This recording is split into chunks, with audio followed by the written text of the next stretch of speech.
नमस्कार, आप हैं निष्कर्ष भारत के साथ और मैं हूं मनोज चतुर्वेदी। प्रधानमंत्री नरेंद्र मोदी जो हैं पहलगाम हमले के बाद दूसरी बार बिहार आ रहे हैं और दूसरी बार क्या कहिए, अभी 10 दिन के बाद फिर बिहार आएंगे। जून में उनका फिर से एक दौरा लगा हुआ है और ऑपरेशन सिंदूर जिसको लेकर प्रधानमंत्री पूरे देश में घूम रहे हैं, सेना का बखान तो कर ही रहे हैं लेकिन अपनी जुमलेबाजी सबसे ज़्यादा कर रहे हैं कि देखिए हमारे नेतृत्व में, लेकिन जीतने का काम युद्ध को तो सेना करती है। सबसे बड़ी बात है कि दरभंगा आए, दरभंगा का कार्यक्रम भी सरकारी था। दूसरी बार पटना आ रहे हैं, ये भी कार्यक्रम सरकारी है।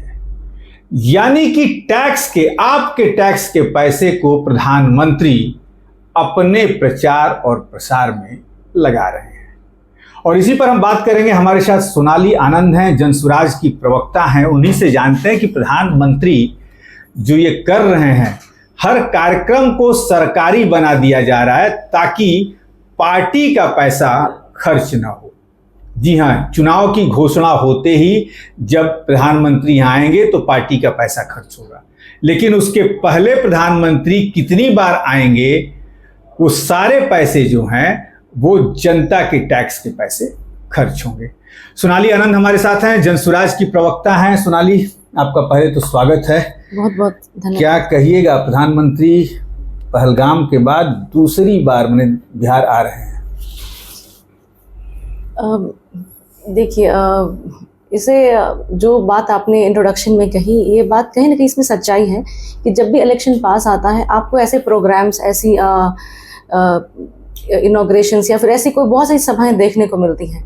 तो इसमें बोलना बिल्कुल गलत नहीं होगा कि ये एक दो एजेंडा के साथ एक प्रोग्राम लॉन्च किया जाता है, जहाँ पे आप एक सरकारी प्रोग्राम को का एक ऑफिशियल या फिर एक फॉर्मेलिटी के तौर पे आप उसका इनॉग्रेशन करते हैं, साथ में ही बहुत सारी एक्टिविटीज। हाँ बिल्कुल, क्योंकि पटना एयरपोर्ट का इनॉग्रेशन इस वक्त ये बिल्कुल बताता है कि आपका हिडन एजेंडा क्या है। बेसिकली पहली चीज़ ये है कि आपको ये बिल्कुल बताया जा रहा है कि अभी मोदी डबल इंजन की सरकार जिसे हम कहते हैं, वो उसकी छवि साफ करने की कोशिश की जा रही है कि ये बहुत ही विकासशील सरकार है। इन्होंने पटना को एक नया एयरपोर्ट दिया, लेकिन बात यहाँ पे ये है कि ये एयरपोर्ट बिहार की ज़रूरत थी, लेकिन इसका प्रचार या इसका अनावरण इस वक्त करना ये बिल्कुल दर्शाता है कि आप अपना प्रचार कर रहे हैं। दूसरी चीज़ ये कि इससे पहले भी जब हमारे प्रशांत किशोर जी बार बार ये बात कहते हैं कि बिहार में उन्होंने बहुत कम विजिट्स किए या फिर उस बैठक भी बहुत कम की, और इसका बहुत सारा फैक्ट है, डेटा है हमारे पास जिस पे हम लोग बात करते हैं। तो यही है कि ये पूरी तरीके से हम पॉलिटिकली ही मोटिवेटेड एजेंडा कह सकते हैं, जिसे साथ में क्लब करके एनडीए और जो इंडिया आगे बढ़ रही है। सोनाली, एक और बात है, ऑपरेशन सिंदूर का प्रचार कर रहे हैं। ऑपरेशन सिंदूर महाराष्ट्र जा रहे हैं, गुजरात जा रहे हैं, बिहार आ रहे हैं, पश्चिम बंगाल भी गए थे। सबसे बड़ी बात है कि जिस समय भारत की सेना अटैक कर रही थी पाकिस्तान पर, उस समय तक ऑपरेशन का कोई नाम नहीं था। 3-4 दिन के बाद नाम आया कि इसका नाम हमने ऑपरेशन सिंदूर रखा है। क्या इसमें भी आपको कहीं ना कहीं सोची समझी एक महिलाओं को भावनात्मक रूप से जोड़ने की कोशिश कर रहे हैं प्रधानमंत्री? देखिए, ये जो हमारा अभी रिसेंटली जो भी हमारा वॉर फ्रंट पाकिस्तान के साथ चल रहा था, तो यहाँ पर भावनात्मक जुड़ाव की जहाँ तक बात है, सिर्फ महिलाएं नहीं, हर वर्ग हमारे देश का जुड़ा हुआ था। और कहीं ना कहीं ये एक जो कहते हैं ना, मन में गुस्सा या एक आक्रोश हर एक बच्चे से लेके बूढ़े तक में था कि हमें पाकिस्तान को सबक सिखाना है। तो इसके लिए सरकार को बहुत बहुत हमारी तरफ से धन्यवाद है, पूरी जनता की तरफ से धन्यवाद है कि आपने जो कदम लिया वो बहुत सराहनीय लिया, और हमारी सेना ने भी जो भी काम किया बहुत अच्छा काम किया। और लेकिन ये कहना है कि हमने इसका प्रचार के तौर पे से नहीं देख के इसका नामकरण की हम बात करते हैं, तो बहुत सारी चीज़ें ना स्ट्रैटेजिक होती हैं। ये एक इंडिविजुअल सेंट्रिक डिसीजन नहीं होता है, कमेटी होती है और कोर कमेटी होती है, उसमें से भी आपका बहुत ही सीक्रेट कॉन्फिडेंशियल मीटिंग्स चलती हैं। तो किसी एक इस मुद्दे को चुनाव से जोड़ना, मुझे नहीं लगता कि मैं उसके एक्सपर्ट हूँ और मुझे जोड़ना चाहिए भी, क्योंकि ये देश की सुरक्षा का मामला है और इसमें बहुत ही शार्प माइंड हमारे देश के साथ में काम करते हैं। मैं सिर्फ सिंदूर को जोड़ रहा हूँ, ऑपरेशन सिंदूर। मैं आपने कहा ना कि भावनात्मक रूप से जोड़ना, ये बात सच है, क्योंकि एक सिंदूर एक ऐसा शब्द है जो कि इस पूरे इंसिडेंट को डिफाइन करता है, पूरी इसकी व्याख्या देता है। लेकिन और इसी सिंदूर की वजह से जितना ये कॉमन नाम है, अगर शायद आपने इसे बहुत ही एडवांस नाम दिया होता या अगर हाई फाई नाम दिया होता तो शायद ये हर लोगों की जुबान पे भी नहीं होता। तो शायद एक ये मोटिव हो सकता है कि हमने जो भी पाकिस्तान को सबक सिखाया है वो इंडिया ने कौन से कदम उठाए उसकी जानकारी हर एक कस्बे तक पहुंचे, हर एक लोग तक पहुंचे। शायद इस वजह से भी उसका नाम सिंपल रखा गया होगा। लेकिन जो तो यही तो प्रचार की बात आ गई, तो ये कस्बे तक बात ये पहुंचे तो यही तो बीजेपी का प्रचार हो गया। तो यही है ना कि हमारा जो डिफेंस होता है, डिफेंस बिल्कुल ही अलग है। जो हमारी डिफेंस की एक्टिविटीज होती है वो बिल्कुल अलग है। इससे हमें देश की सुरक्षा से संबंधित है और कभी ना कभी कोई भी ऑपरेशन हो। मैं देश की सुरक्षा पे कोई सवाल नहीं है, देश की सेना विश्व में अग्रगणी सेना है। ये जो सवाल है कि जो प्रचार के लिए आ रहे हैं, हर जगह घूम घूम के ये प्रचार कर रहे हैं, ये कितना तक सही है? भाई युद्ध तो इसके पहले भी हुए हैं सोनाली जी। जी 77 में हुआ है, 67 में हुआ है, इसके पहले भी हुआ है। तो वो जो प्रधानमंत्री थे ऐसा कुछ नहीं, युद्ध हुआ, संधि भी हुई, युद्ध विराम लगा हुआ, बात खत्म हो गई। सेना अपना काम कर रही है, प्रधानमंत्री अपना काम कर रहे हैं। लेकिन सेना हमारी जीत भी गई, उसके बाद भी अब आप हर स्टेट में घूम के करें, देख लो भैया हमने तो कर दिया। तो ये तो प्रचार ही है ना। मेन मुद्दा हमारा यही पूछना आपसे कि ये तो प्रचार ही कर रहे हैं ना अपना। देखिए, जब भी सरकार अभी जो भी ऑपरेशन हम सरकार ने भी किया, इसे अपनी वो उपलब्धि मानती है और उन्हें ये लगता है कि अगर इस उपलब्धि की हम बार बार चर्चा करें तो लोगों से हमारा कनेक्शन ज्यादा बनेगा। तो ये बातें हो सकती हैं, पर मैं इसमें कमेंट नहीं कर सकती क्योंकि मुझे इस पर बहुत विशेष जानकारी नहीं और मैं खुद को योग्य समझती भी नहीं। इंटरनल चीज़ें जो बहुत हिडन लेवल पे होती है, बहुत कॉन्फिडेंशियल लेवल पे होती है, इस पे कमेंट कर सकूं। आपके सूत्रधार प्रशांत किशोर ने सिवान में कहा है कि प्रधानमंत्री आ रहे हैं, आना जाना उनका लगा रहता है, जिस राज्य में चुनाव होता है वहाँ ज़्यादा जाते हैं। वो इसका पहले महाराष्ट्र में चुनाव हुआ तो, लेकिन ज़रा उनसे पूछ लिया जाए, प्रशांत किशोर ने खुद पूछा है कि ज़रा उनसे पूछ लिया जाए कि भैया आप आ रहे हैं यहाँ तो बिहार को क्या देंगे, शिक्षा के लिए क्या दे रहे हैं, रोजगार के लिए क्या दे रहे हैं। आप आते हैं कहते हैं कि ट्रेन दे दिया बिहार को, ये 5 वंदे भारत दे दिया, 5 ये दे दिया। तो हमें ये ट्रेनें नहीं चाहिए, हमें चाहिए बिहार के बच्चों का भविष्य, बिहार के बच्चों को पलायन रोकना, बिहार के बच्चों की शिक्षा को पर ध्यान देना। क्या कहिएगा इस पे आप? ये बात तो बिल्कुल सच है। प्रधानमंत्री इस पे कभी बात नहीं करते। जो बात देखिए प्रशांत किशोर जी ने कहा, इसमें कोई दोहराई नहीं है और 100% इसमें सच्चाई है।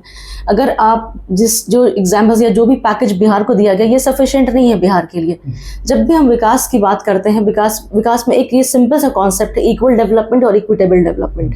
ठीक है, तो बिहार एक पिछड़े राज्यों में से है, तो यहाँ पे आपको उस कॉन्सेप्ट पे काम करना होगा जिसे हम इक्विटेबल डेवलपमेंट कहते हैं। जिसकी जो आवश्यकता है आप उसे वो चीज़ दीजिए। ऐसा ना कि आपके जो सबको आप दे रहे हैं या फिर जिसके आप समदर्शी इसमें नहीं बन सकते। आपको यहाँ पे स्पेसिफिक होना पड़ेगा। जैसे आप अपने गुजरात में 77,000 करोड़ की इन्वेस्टमेंट करते हैं, वहीं बिहार में उसकी इन्वेस्टमेंट 12,000 करोड़ के है। अगर आप यूपी में इन्वेस्टमेंट पे देखते हैं तो 50,000 करोड़ की इन्वेस्टमेंट होती है, वहीं बिहार बिल्कुल पीछे है। तो ये जो डिस्पैरिटी है इन्वेस्टमेंट पे, ये तो जग जाहिर है। प्रशांत किशोर इस पे बिल्कुल खुले तौर पे बोलते हैं और ये जो भी मैं फैक्ट्स दे रही हूँ, ये गवर्नमेंट रिपोर्ट की बात करती है। तो यही है, आप वहाँ पे बुलेट ट्रेन चला रहे हैं गुजरात में, फिर वहाँ पे आप रेल कारखाने खोल रहे हैं, SEZ पार्क्स बना रहे हैं। तो बिहार में ये क्यों नहीं हो सकता? और अगर ये नहीं हो सकता, एटलीस्ट जिसके आपने वादे किए कि शुगर मिल को पुनर्जीवित किया जाएगा, चाय पिएंगे आएंगे अगली बार, तो आप वो कर सकते थे। आप रेलवे की फैक्ट्रीज भी 1-2 हैं बिहार में, आप उसे और बढ़ावा दे सकते हैं। यानी कहीं ना कहीं ये चैनल बना हुआ है, बस उसे ज़रूरत है पुश करने की। लेकिन आपका फोकस यहाँ नहीं हो के फ्लाईओवर्स, ये रोड्स जो विकास का पैरामीटर नहीं है। ह्यूमन सेंट्रिक डेवलपमेंट होना चाहिए, जिसकी जनसुराज एडवोकेसी हमेशा से करता है। एक अंतिम सवाल आपसे और लेते हैं कि करीब मान लीजिए अब चुनाव जो है 6 महीने और बचे हैं। आपको क्या लगता है कि जो जनसुराज प्रशांत के साथ जो भीड़ उमड़ रही है, प्रशांत के प्रति जो विश्वास दिखा रही है, यदि ये भीड़ जो है प्रशांत के साथ आती है तो निश्चित तौर पर, और प्रशांत भी यही कह रहे हैं कि इस बार तो मुख्यमंत्री बदलेगा, क्या कहेंगे आप इस?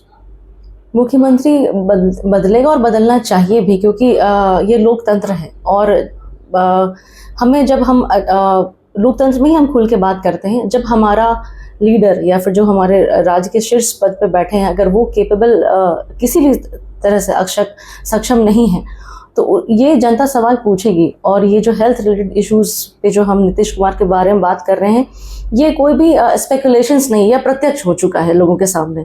तो डेफिनेटली इलेक्शंस का रिजल्ट जो भी हो, सीएम तो बदलना ही चाहिए। सीएम बदलना चाहिए, बिल्कुल। अंतिम सवाल, बिहार की महिलाओं की दशा बड़ा दयनीय है। भले आंकड़ों में दर्शाया जाए कि 1 करोड़ जीविका दीदी हैं, इतनी आंगनबाड़ी हैं सब, लेकिन चाहे वो सीमांचल की महिला हो और चाहे वो पटना में रहने वाली महिला हो, दशा सबकी एक ही है। मैं मिडिल वर्ग के फैमिली की महिलाओं की बात कर रहा हूँ।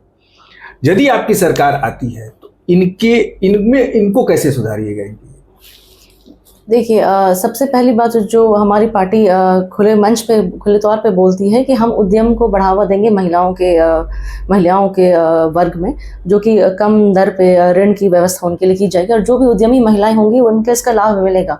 उसके अलावा बहुत सारी पॉलिसीज़, बहुत सारी स्ट्रैटेजीज़ बनाई जाएंगी जो कि सरकार हमारी अगर बनती है तो हम उस वक्त इसकी घोषणा करेंगे, क्योंकि जब भी एक कोई पॉलिसी बनती है उसमें बहुत गहन अध्ययन करना होता है। तो ये खुले यूं ही बोल देना, ये बिल्कुल एक हवा में बात करने जैसी हो जाएगी। लेकिन हाँ, ये ज़रूर है कि हम लोग एजुकेशन पे काम करेंगे, जो कि अभी महिला की स्थिति जो बुरी है, ताकि उसके फाउंडेशन पे हम काम कर सकें और आगे की महिलाएं जो होंगी वो एटलीस्ट उनका भविष्य सुधर सके।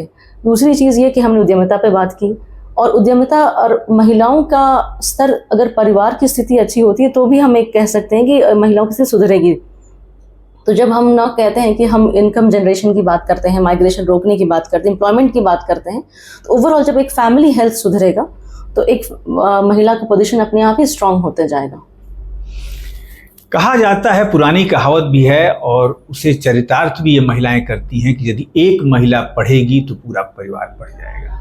और जनसुराज के सूत्रधार प्रशांत किशोर का यही कहना है कि हम पूरे बिहार को 5 साल में नहीं बदल सकते, इसके लिए 2500 साल लगेगा। लेकिन हम जो बदलने का उपाय कर रहे हैं उससे निश्चित तौर पर बिहार तो बदलेगा ही। लेकिन अब देखना है कि करीब 35 साल से राजद, भाजपा और जदयू की तरफ जाने वाली बिहार की जनता प्रशांत को कितना समझ पा रही है, ये तो वक्त बताएगा। आप बने रहिए हमारे साथ। नमस्कार।